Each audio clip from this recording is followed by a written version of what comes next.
Καλημέρες. Εδώ σφινωμένος με τον Μπάμπη στην πρωινή κίνηση της Στοκχόλμης. Ο ήλιος πολύ ψηλότερα από προηγούμενες μέρες που τον είχαμε μπροστά στα μάτια μας και δεν μπορούσαμε να οδηγήσουμε. Σιγά σιγά η μέρα μεγαλώνει πλέον. Περάσαμε την ησημερία την Παρασκευή. Θα έρθουν μέρες που σε ένα 24ωρο η ημέρα μεγαλώνει περισσότερο από 1/4 και θα φτάσουμε σε σημείο εκεί κοντά στο καλοκαίρι που ο ήλιος δεν θα ανατέλει αλλά θα βορειεύει, θα σηκώνεται από το βορρά για να προλάβει να κάνει όλο τον κύκλο γύρω γύρω, για να έχουμε αυτές τις πολύ μεγάλες και λευκές νύχτες που πολλοί επιμένουν να λένε. Μετά την πατάτα που φάγαμε την προηγούμενη εβδομάδα με λάθη, αναποδιές, που ήταν ένα χάλι μαύρο, φαίνεται πως από την Παρασκευή το απόγευμα που σκόλασα το σώμα μου από μόνο του πάτησε reset. Έχω κοιμηθεί άπειρες ώρες μέσα στο Σαββατοκύριακο. Πολύ παράξενο για μένα να κοιμηθώ τόσες πολλές ώρες σε 3 μέρες. Τώρα προσπαθώ να δω αυτή την εβδομάδα διαφορετικά, να μην περάσουμε τα ίδια, να είμαι πιο προσεκτικός. Έχω μιλήσει με τον εαυτό μου, τα βρήκαμε. Και όπως συνηθίζω τα πρωινά, κατεβαίνω κάτω με το σκύλο και μετά όταν ανεβαίνω επάνω παίρνω μαζί μου και την εφημερίδα που έρχεται κάθε πρωί. Ναι, διαβάζω εφημερίδα, γιατί με κοιτάς έτσι. Και στην πρώτη σελίδα της εφημερίδας γράφει με μεγάλα γράμματα το νέο όπλο της αστυνομίας. Λέω, αυτό εδώ πρέπει να είναι clickbait. Δεν μπορεί η αστυνομία να πήρε καινούργια όπλα. Τι μπορεί να πήρε, αυτόματα? Οπότε γυρνάω γρήγορα τις σελίδες να δω τι είναι αυτό το όπλο. Και το όπλο το συγκεκριμένο είναι μια συσκευή που έχουν βάλει στα αυτοκίνητά τους και σε αυτά που είναι ζωγραφισμένα περιπολικά και σε αυτά που είναι, πώς να το πω, ασφαλίτικα τα λέμε, θα τα πούμε ασφαλίτικα, που δεν γράφει, που δεν ξέρεις ότι είναι αστυνομία. Έχουν βάλει αυτές τις συσκευές και τι μπορούν να κάνουν οι μάγκες? Μπορούν να βλέπουν τη ταχύτητα των αυτοκινήτων που έρχονται από απέναντι. Αντί δηλαδή να κάθεται στην άκρη του δρόμου και να κρυώνει τις μαύρες νύχτες του χειμώνα με το πιστόλι, έχουν αυτή τη συσκευή στο αυτοκίνητο και όταν έχουν αυτοκίνητο μπροστά τους μπορούν να κόβουν κλήσεις, γιατί έχουν σαν καραντί ότι το δικό τους το κοντέρ είναι καλυμπραρισμένο και δείχνει σωστά, και τους απέναντι έχουν το συγκεκριμένο το μηχάνημα που σε βγάζει φωτοτυπία, ποιος είσαι, από πού είσαι, γιατί είσαι κτλ. Και αυτός είναι ένας τρόπος, λέει η αστυνομία, ότι αυτός είναι ένα εξτρά όπλο για την αστυνομία να μπορέσει να σταματήσει τους γρήγορους οδηγούς ή αυτούς που πατάνε τον νόμο, γιατί λέει ότι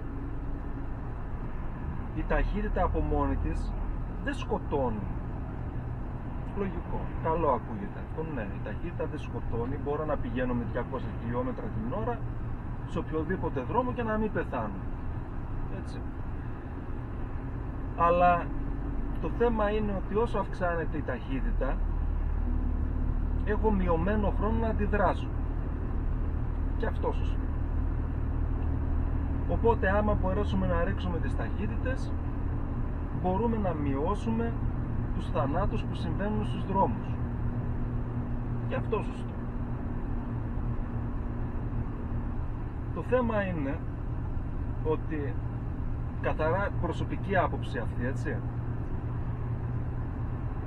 εγώ πιστεύω ότι αυτός είναι ένας τρόπος να γεμίσουν με λεφτά τα ταμεία του κράτους. Γιατί το λέω αυτό? Δεν το λέω για την άποψη ότι καλά η αστυνομία δεν έχει άλλες δουλειές να κάνει και κυνηγάει αυτούς που πηγαίνουν με 10 ή 15 χιλιόμετρα παραπάνω από το όριο ταχύτητας. Όχι, δεν το λέω αυτό. Το λέω γιατί έχω ζήσει αρκετά χρόνια εδώ στη Σουηδία και παλαιότερα υπήρχαν άλλοι τρόποι για να ρίξουν τις ταχύτητες χωρίς να χρειάζεται να κόψουν κλήσεις. Και αφού τα σταματήσανε αυτά τα συστήματα, εμένα κατευθείαν πηγαίνει στο μυαλό μου ότι το κάνουν απλά, όχι για συμμόρφωση, αλλά για να γεμίσουν τα ταμεία του κράτους. Τι κάνανε τα προηγούμενα χρόνια? Ένα παράδειγμα. Παρκάρανε κάπου το περιπολικό, ίσα ίσα να φαίνεται, και δεν υπήρχαν αστυνομικοί εκεί πέρα, απλά το περιπολικό ήταν.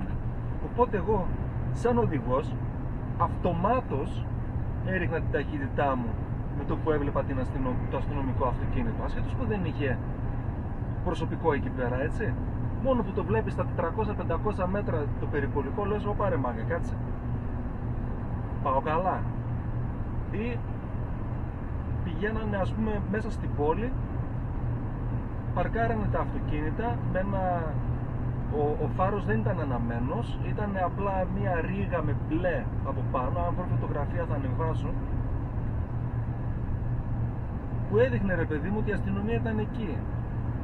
Και εσύ, ας πούμε, πίστευες ότι μπορεί οι αστυνομικοί να παρκάρανε εκεί πέρα για να πάνε να φάνε, ξέρω εγώ, ένα χάμπουργκερ ή δεν ξέρω εγώ τι μπορεί να κάνανε. Αλλά υπήρχε παρουσία χωρίς να είναι εξουσία, αν καταλαβαίνεις τι λέω. Τώρα όμως όχι, κρύβονται στις γέφυρες. Έχω ανεβάσει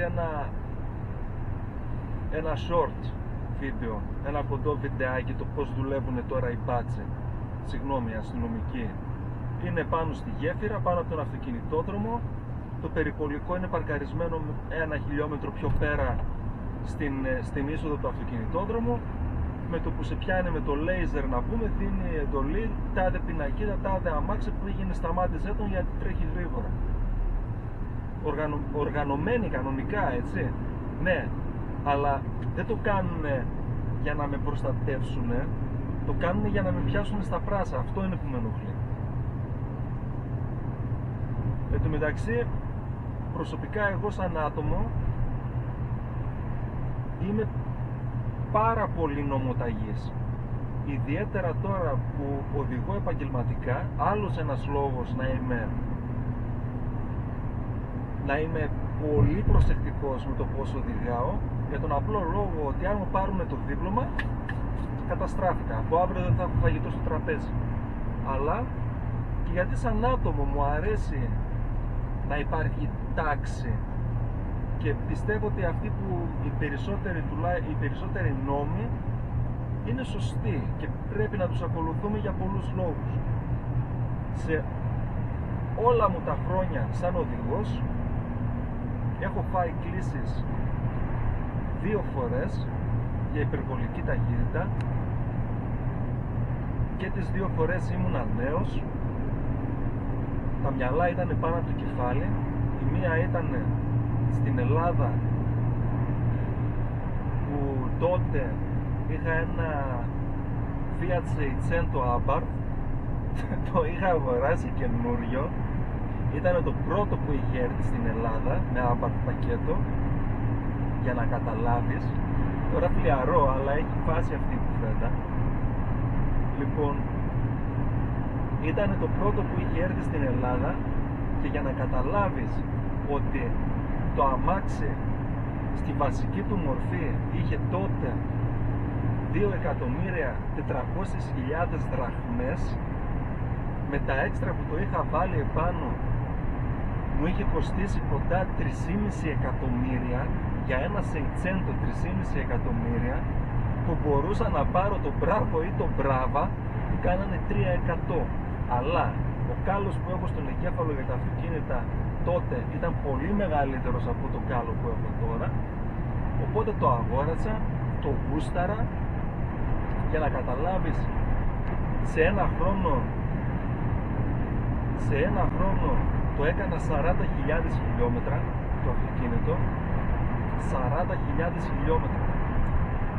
Έμενα τότε Σέρρες και πήγαινα στην Καβάλα να πάρω τσιγάρα. Δηλαδή μιλάμε για τέτοιο κάλο. Τέλος πάντων, να μην τα πολυλέω, είχα βρει μια κοπελίτσα φοιτήτρια που είχε μετακομίσει στην Ξάνθη, οπότε οι ορμές μου τότε ήταν τεράστιες και η Ξάνθη 2 βήματα από τα Σέρας, οπότε καβαλάω το Σεϊτσέντο και πηγαίνω, και έχει γίνει του κοτρούλιο γάμος όλη τη νύχτα με την κοπέλα και καταλαβαίνω ότι θα αργήσω στη δουλειά την επόμενη μέρα. Καβαλάω τα μάξι και το πηγαίνω τάπα, όσο τάπα πήγαινε το Σεϊτσέντο φυσικά,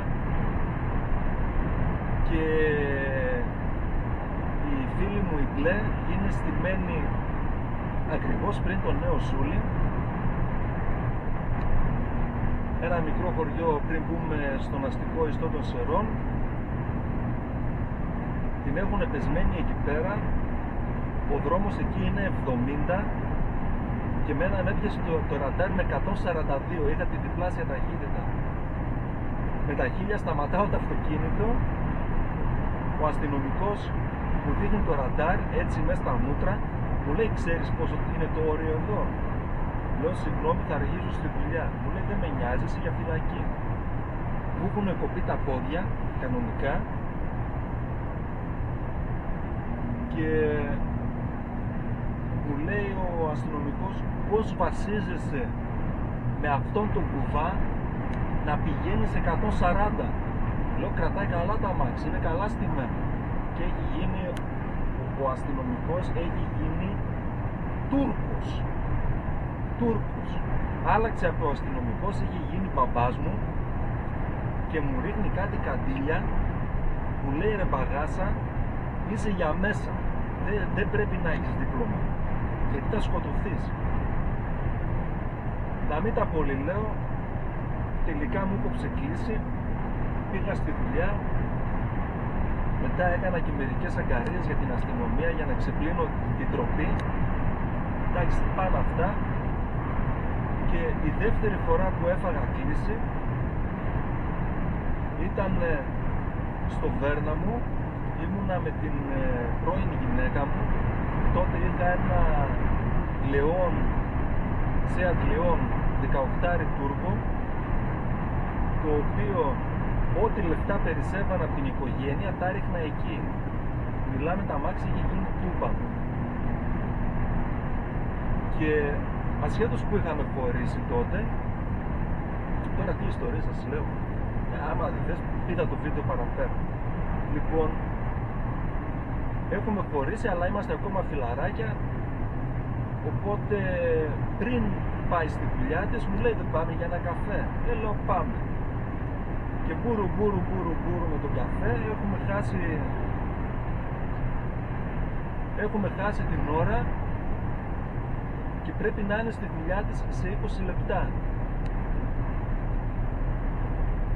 Εν τω μεταξύ είμαστε γύρω στα 30-35 χιλιόμετρα μακριά και ο δρόμος εκεί πέρα είναι επαρχιακός, ένας πάει, ένας έρχεται, δεν είναι διπλής κατεύθυνσης με λίγα λόγια και το όριο είναι 90. Εγώ πηγαίνω με 110, εκεί περίπου, και ξαφνικά από το πουθενά από πίσω μου έρχεται και με κολλάει ένα Volvo V40. Λέω του μπαγάζα, νομίζει ότι θα με περάσει. Το δίνω κι εγώ, το δίνει κι αυτός. Το δίνω κι εγώ, το δίνει κι αυτός. Και έχουμε φτάσει πλέον σε ταχύτητες που δεν θα έπρεπε να έχουμε εκεί. Δηλαδή έχουμε πάει μέχρι 190 έχουμε φτάσει. Σε κάποια φάση βγάζω δεξί φλας για να πάρω την έξοδο να αφήσω τη γυναίκα στη δουλειά και παιδιά, τα αμάξια από πίσω γίνεται μπλε. Ανάβει φάρους και τη λέω την πρώην θα με βάλουνε μέσα και δεν θα ξαναδώ το φως της μέρας. με σταματάνε, έρχεται μία γυναίκα έξω και ένας άντρας, ένας από αριστερά, ένας από δεξιά. Χτυπάνε και οι δύο να κατεβάζω και τα δύο τα παράθυρα, τα κατεβάζω.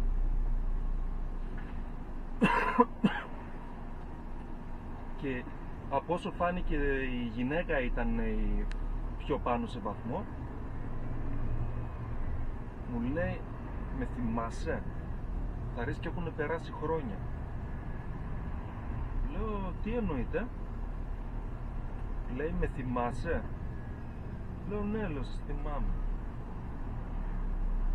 Μου λέει, ξέρεις γιατί σε σταμάτησα? Λέω, φτάσαμε λίγο γρήγορα εδώ, Μου λέει, λίγο. Μου λέει, άκου να δεις, να σου πω, λέει, κάτι για να το καταλάβεις καλά. Μου έχει ήδη πάρει το δίπλωμα και το κρατάει στο χέρι της εντωμεταξύ, έτσι, αυτό είναι σημαντική λεπτομέρεια. Μου λέει, το ξέρεις ότι αυτό εδώ, το ροζ το καρτελάκι, είναι δανεικό? Το έχεις μόνο όταν συμπεριφέρεσαι καλά στην κυκλοφορία? Λέω, τώρα το κατάλαβα.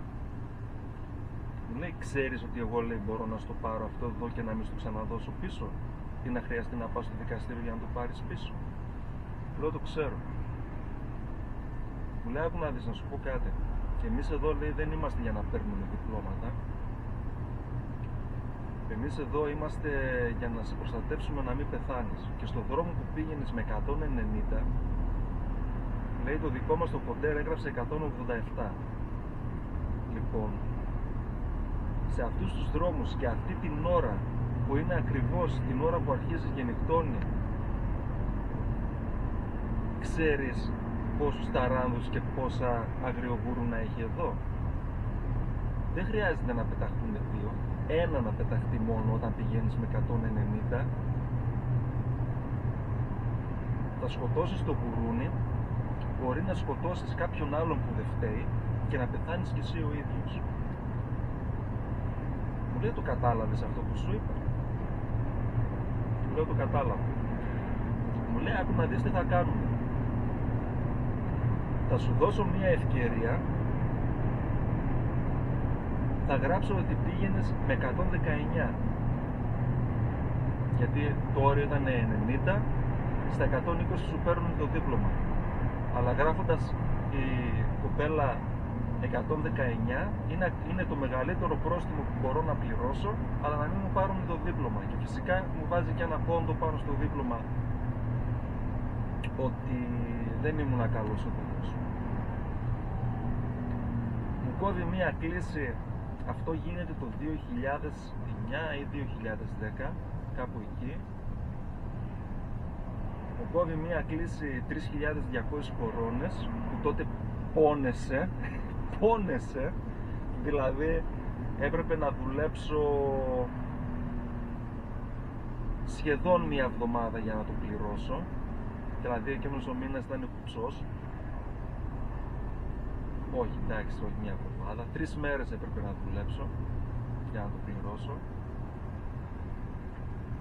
Και μπορώ να πω ότι συνετίστηκα. Και ένα άλλο πράγμα με το συγκεκριμένο που μου έκανε εντύπωση, όσες φορές αργότερα με σταμάτησε η αστυνομία για ελέγχους ρουτίνας, ρε παιδί μου, που σταματάνε όλα τα αυτοκίνητα για να κάνουν αλκοτέστ και τέτοια, ας πούμε. Όλοι οι αστυνομικοί ξέρανε ότι είχα μια φορά και έναν καιρό είχα φάει κλίση για γρήγορη οδήγηση. Και όλοι μου το είπανε, ας πούμε, όταν με είχαν σταματήσει. Εσύ τρέχεις γρήγορα, Ρε παιδιά, μία φορά να πούμε. Μία φορά μπορεί να είναι πάρα πολύ. Πρόσεχε. Ξέρουμε τι κάνεις όταν βγαίνεις έξω και οδηγάς. Οπότε, μετά από αυτή την τεράστια παρένθεση, θέλω να πω ότι εκείνο το διάστημα η αστυνομία φαινότανε περισσότερο και μας έκανε να πηγαίνουμε πιο ήρεμα. Τώρα με το καινούριο τους όπλο φαίνεται να θέλουν να γεμίσουν τα ταμεία. Και κάπου με ενοχλεί, γιατί αυτός ο τρόπος αστυνόμευσης μου φαίνεται λίγο βαρύς. Δηλαδή, δεν ξέρω ρε παιδιά, ειλικρινά φαίνεται σαν να έχω το Big Brother, ας πούμε, πάνω από το κεφάλι μου συνέχεια, να με βλέπει τι κάνω, πώς το κάνω, και μερικές φορές όταν δεν συμφωνεί μαζί μου να με ρωτάει και γιατί το κάνω έτσι και δεν το κάνω όπως το θέλουν αυτοί. Δηλαδή, πολλές φορές σε αναγκάζουν χωρίς λόγο να πεις συγγνώμη, ας πούμε. Κοιτάξτε, είναι λίγο βαρύ έτσι. Είναι λίγο βαρύ.